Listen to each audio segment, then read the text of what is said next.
Hussaine, and the topic is Afghanistan and Pakistan. And of course, Ms. Hussaine, let's allow you during this last segment to talk about, to continue in a real sense some of the information that Dr. AArain has already given us, but to talk about Pakistan in reference to the information, the foundation that he laid there. Well, and besides having a family by marriage in Pakistan, my family in America has always been involved in the defense of the United States. My older brother was a naval officer during the Vietnam War.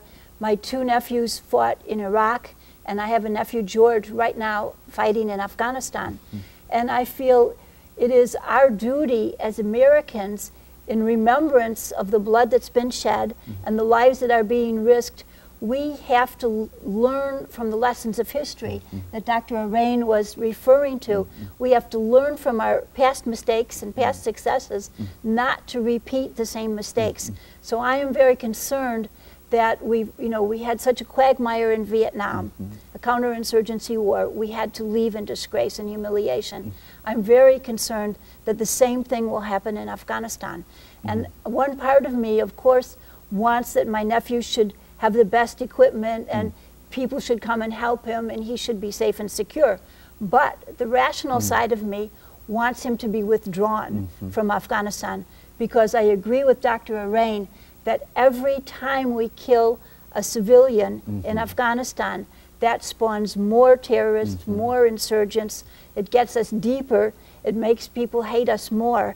And in terms of Pakistan, I'm also very concerned about the drones that we're sending into Pakistan, the incursions that we're making over the Pakistan border. Every time we kill a Pakistani, he has brothers, he has sons, he has nephews, he has family, neighbors, community that then feel honor bound to fight in his honor. So we create many more enemies than we eliminate. And that's my #1 concern. I think it would be a terrible mistake for President Obama to send more troops into Afghanistan. And I also think it would be a terrible mistake to use more drones, more cruise missiles, more incursions into Pakistan, and create more enemies than we have already. Dr. AArain, do you see perhaps another kind of policy that would lead to perhaps assist in education, humanitarian needs, and etc. in a place like Afghanistan? As well as in Pakistan, both of them will, yeah, but they're both the same. Yeah, both of them will welcome non-military aid to build up their infrastructures, schools, and employment places. The problem is a lot of these fanatics or extremists are unemployed. There is poverty in that region. That's why they get recruited by Taliban. They are being paid in like thousands of dollars to go and commit suicide bombing, so their family can be taken care of. If we provide employment there, and this is a good thing that what U.S. Aid is coming to Pakistan in the shape of Kerry Lugar bill. However, the Pakistanis have a concern about the strings attached to it. They like the idea of non-military aid, so we can set up schools, colleges, and all the other infrastructure there. But there are certain conditions which Pakistanis are in uproar because they want the Pakistani army to move the army from the eastern border with India towards the western border. Also, they would allow, they want us to allow drone attacks wherever U.S. wants. That is an encroachment on our sovereignty. And the other thing is that they want certain cities to be targeted, like Quetta and Muridke. These are the areas where allegedly there are some camps. But I think there is lack of trust between U.S. and Pakistan army, as well as the rulers. They should build trust, and they should empower Pakistanis and Pakistan army to take action against these camps. But above all, I think you're simply saying what she has already said, is that we don't need to send any more troops there because it would only create a worse situation in reality. Is that what you're saying, Mr. Hussaine? Right, and with this aid, we're now talking about giving $1.5 billion in aid to Pakistan, non-military aid, for 5 years, which would come to $7.5 billion. That could do a tremendous amount of good, or it could also backfire again. if we do it in a heavy-handed way. Some of the things we're talking about is increasing the embassy in Islamabad to 1,000 Americans in order to oversee this aid. I think that will backfire against us. We don't want Pakistanis to feel they're in an occupied country like Afghans feel now. Another thing is that they're talking about they're buying the largest hotel in Peshawar to be the consulate there. For the American. Yes, we don't need to be that conspicuous. The worst thing is they're talking about hiring more foreign contractors. The notorious Blackwater Corporation, the same Iraq kind of, which now calls itself XE, it has already been operating in Pakistan, and also the DynCorp corporations. So people in Islamabad are saying they're being accosted by American-looking thugs who are contractors. This is even worse, but it is a way, as Dr. AArain talked about, infringing on Pakistani sovereignty.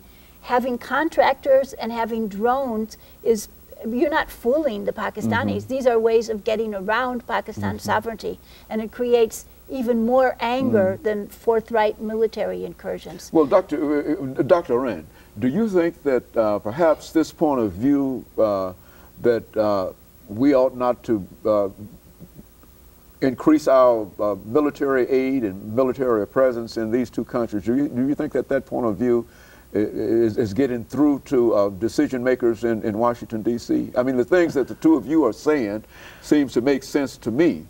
But are the people who make decisions in Washington, D.C., do you think that this point of view is there as well? I hope it goes through to the policymakers, but at this time, the way they are conducting it doesn't seem like that the point is getting across. But certainly that would be the right approach, because sending more troops will anger more the Afghan as well as Pakistanis, and that would give more recruits to the resistance movement. I think the best approach at this time, in my opinion, would be to withdraw. NATO withdrawal will certainly help, provided we involve the regional players like China, Iran, Pakistan, India, and Russia, which have vested interests in Afghanistan. Get them on a table, negotiations, make sure we guarantee the rights of Afghan for next 10 years, 15 years, let them decide their own fate. Let them have institutions built, let them have employment, let them have democracy in their country, and let the ethnic and religious diversity prosper in Afghanistan. I think that would be the right thing. Do you think that we've overlooked the ethnic and religious diversity in these two countries when we start making our policy? I think we have, and I think we can't expect either Pakistan. I wrote my book, The History of the Peoples of Pakistan, because there are all these different peoples, and there are different Islamic traditions. There's not just one Islamic tradition, there are many. And similarly in Afghanistan, there's different traditions, different peoples, and we can't expect them to be the exact kind of nation state as we have in the West. I mean, even in the West, there's a lot of tugs and pulls and tensions. But I think that President Obama came in promising diplomacy over militarism, and I hope that he will continue, that he was given the Peace Prize for that attitude of working towards through diplomacy rather than through arms. And I hope that he learns that lesson. They always say when they're pursuing military ends that of course we'll also have aid, we'll also have diplomacy, we'll also have development, but those things always get left by the roadside and they become just lip service. They get destroyed by so the we war need itself. to really turn this inside out and put diplomacy in the lead, development in the lead, because it's prosperity and stability that will end terrorism. It's not bombs. And a lot of folks are simply unemployed. Young people just don't have any jobs. They don't. Education is needed.